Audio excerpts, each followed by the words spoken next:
Welcome back to the channel, guys. My name is Gene Edwards. You are watching Lube. This is my second video for the day. This is my Vegas preview that's going to take place in a couple of days here. We still don't know on the schedule, but I thought I would bring Sammy aboard to join in the conversation and get his thoughts. Welcome back, Mr. Sammy. How are you, buddy? We are doing great, my friend. How are you doing? I am doing really good. We just witnessed a massive upset. A David and Goliath story here as the Florida Panthers just knocked out the Boston Bruins in Game 7 in overtime. Whoa, mind blowing, man. I am absolutely mind blown, Sammy. What are your thoughts on that? Just plain and simple, the Boston Bruins didn't look like the Boston Bruins. Just at the end of the day, like when you look at how they played in the regular season, if you watch Game 7, you would never, well, honestly, if you watch the last, I don't know, 3 games of that series, you wouldn't think that they had the regular season that they did with how they've played. You wouldn't think that Allmark was a shoe-in to win the Vezina Trophy after how he played. You wouldn't think the team was as good as they were when you look at how they played the last few games, especially Game 7. Honestly, without Jeremy Swayman playing as good as he did throughout Game 7 there, that game could have been over in regulation easily. Could have been over well before. You know, Oh, I he stopped totally a agree. breakaway on from Kachuk early in overtime. How many other like just point blank chances, prime opportunities did he stop in overtime and before overtime too that easily could have turned the game on its head. Like without him, that game is probably done in regulation. Florida wins it, so it's just I don't know. It's like you said, like it's unbelievable. I'm dumbfounded that Boston lost the way that they did, but they didn't deserve to win it the way they played at the end of the day. I'm a Boston fan, but they didn't deserve to win it at the end of the day. And just a quick update. It is now 2-0 Seattle. 2-0. 2-0 Seattle. They Oh, just oh, oh, scored. oh, boy. Yeah, we're about to witness maybe the second upset of the night here, as the Stanley Cup champions may be eliminated tonight. And I'm just reading as well that Bergeron played with a herniated disc in his neck throughout the first round of the playoffs too. Oh man. Oh, well, you know what? And that's the thing. Like a lot of people, you always hear people saying, "Oh, the millions they make, and they shouldn't complain if they get uprooted to go to this team or that team or this team." But at the end of the day, I really would like some answers of retired hockey players. How many of them are actually healthy? I don't think there's a whole bunch of them that are healthy. Like we know Wayne Gretzky's dealt with her, like still deals with herniated discs from his days. Like I tell you what, you get into this sport, you're not leaving this sport healthy. In one way or another, you're not. A guy like Chris Russell blocking all those shots over these years. Oh, there are tons of guys like when you look at, I mean even like Spit and Chicklets podcasts or like other hockey podcasts and stuff like that where guys talk about their career and they talk about the injuries that they've had and just some of them just are destroyed like their bodies are destroyed by the end of the day. That's why guys like Carey Price currently probably could come back and play if he really wanted to, but he wants to be able to have a life with his wife and with his kids, so he's not coming back to play. Same thing with Shea Weber. He could probably still play right now if he wanted to, but he's not because again, the same thing. He wants to have a life with his family, Yeah. you Yeah. know. And I look at guys like I can't remember I think his first name was Ian, but he's the guy that took like a puck point blank to the eye, and like Yeah. got had to get taken off the ice and stuff like that. He couldn't play for a while. Like he's still to this day like he deals with eyesight problems, and Chris Pronger. We know that as great of a defenseman he has issues to this day too. Still, like it's a tough physical sport, and when you play that physical way, like guys like Bergeron, like Chris Pronger, like you mentioned Chris Russell, like you play like that physical as well on top of just the physical nature of the sport, you're bound to get out of it and Yeah. hurt and probably and worse off.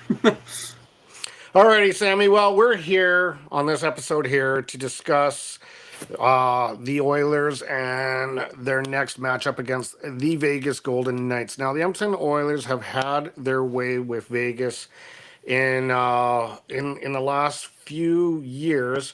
In fact, I'm going to pull up some stats here. So we're going to start off with with their season stats. As the Oilers had a 4-game set with Vegas this year, they won 3 of the 4, winning on November 19th by a count of 4-3 in overtime. That's part of my intro graphic where you see McDavid score that goal. That's actually from that game. On January 14th, the Oilers won 4-3 in regulation. On the what day is that? March 25th, Vegas beat Edmonton 4-3, and then just most recently at the end of the season, 7-4 for Edmonton. So the Oilers have had their way with Vegas, I think, for the most part. I think if you were to ask me who I would rather play in the first round, I think I would have rather played Vegas as opposed to Los Angeles. Los Angeles, I was a lot more worried about.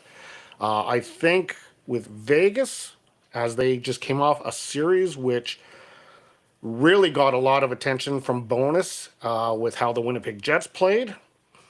I think Vegas may not be ready for the Edmonton Oilers, as they've had basically a 2-week kind of a practice, if you will.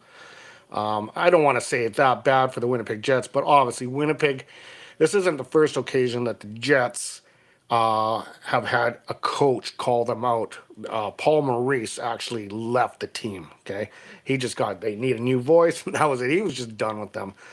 So with the Edmonton Oilers, I think that might favor them in this series. Also, some statistical information here, and I'm going to have to squeeze that and pinch that up so I can see the stats here. Okay, so win percentage. Edmonton has won, and this is the history. Okay, so they've met each other 19 times. 11 of which the Oilers won. There's been 119 goals, and the Oilers have scored 61. Vegas has scored 58. These are kind of irrelevant kind of stats. But the stats that I thought really stood out for me is the win percentage. So Edmonton has won 57.9 of the games. That's normal. What surprised me here is Edmonton won the most at home with 55.6, and they also have the record for the most away at 60%. So when they played on Vegas ice, they've won 60% of the time. Average points per game for Vegas, 3.1. The Oilers are at 3.2. Home points per game, 3.2 for Vegas, 3.3 for Edmonton. Away points, 2.9 for Vegas and 3.1. So Edmonton still seems to hover, no matter based off of location, they seem to hover around that. What do you have to say for what you know? I'm just bringing you up the stats. What do you think about things? Well, just looking at, I guess the comparison of the two teams, I do think Edmonton is a superior team. The fact that they didn't win the division, I think, is irrelevant. I do think that they just are a superior team. The fact that Vegas got by Winnipeg, if you remember, I picked Winnipeg to win that series win that series in 7. But that was also based off the fact that I thought Connor Hellebuck was going to be able to, play like Connor Hellebuck usually does. And he didn't play like he usually does. And I think if he did, I think Winnipeg honestly probably wins that series still. Vegas, I don't know. I didn't have a lot of confidence in them before the Winnipeg series. I still don't have a lot of confidence in them. I don't see them getting past Edmonton at all. I think Edmonton's going to vastly outplay them, and it's just going to be a vastly better team than Vegas is.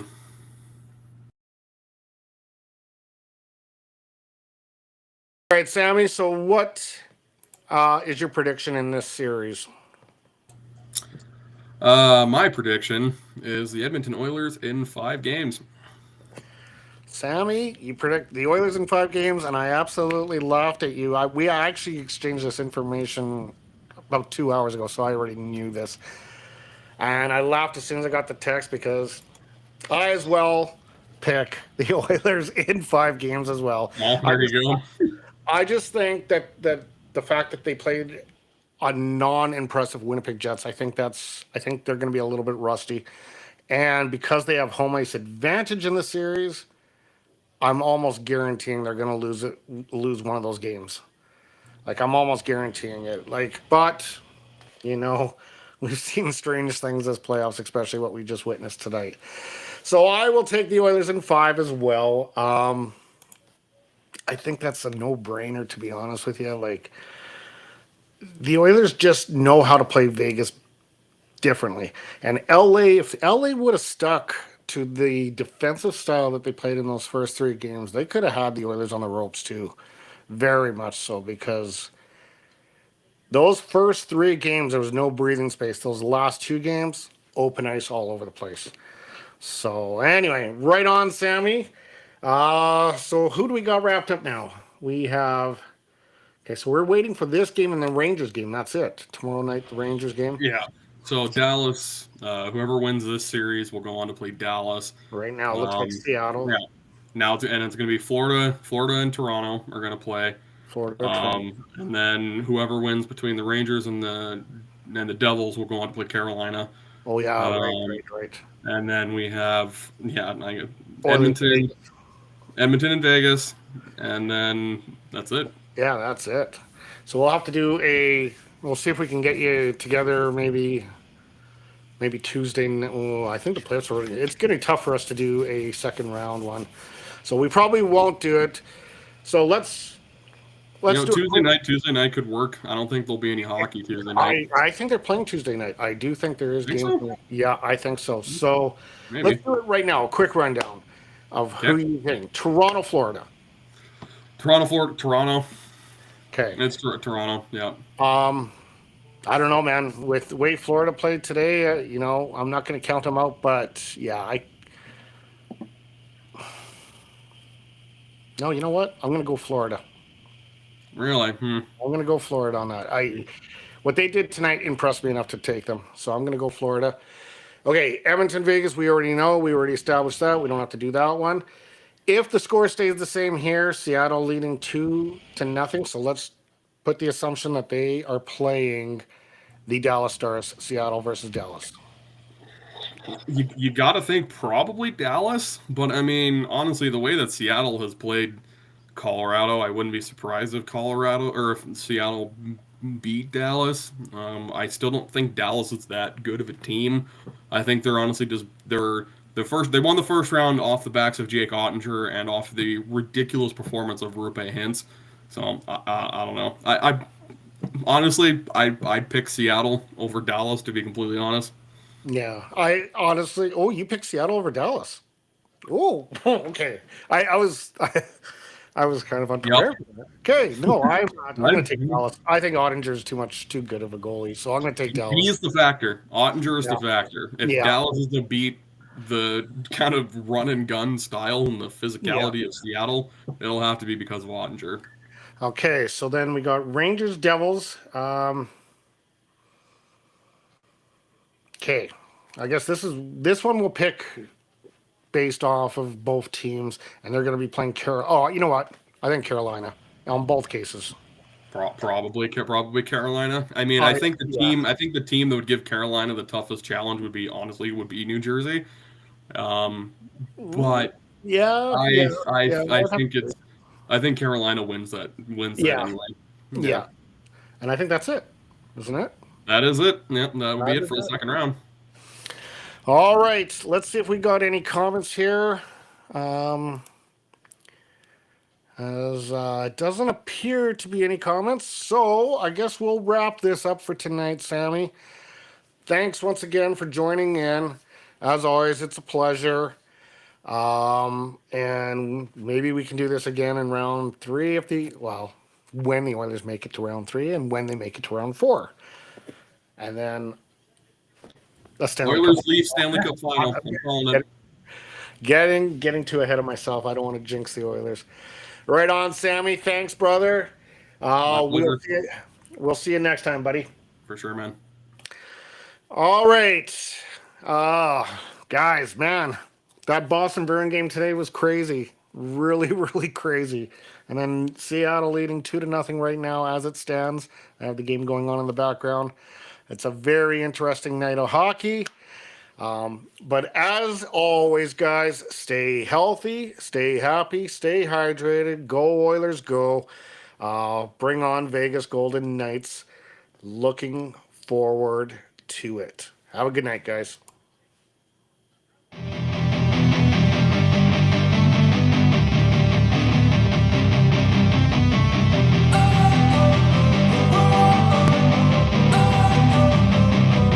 Don't wanna sleep in, cause I got something to prove. I gotta take what I hate and finally make a move. I think of you and all the shit you don't do. Well, I'ma make hella sure that I don't become you. I have no regrets, yeah, I'll tie up my chest. I'll never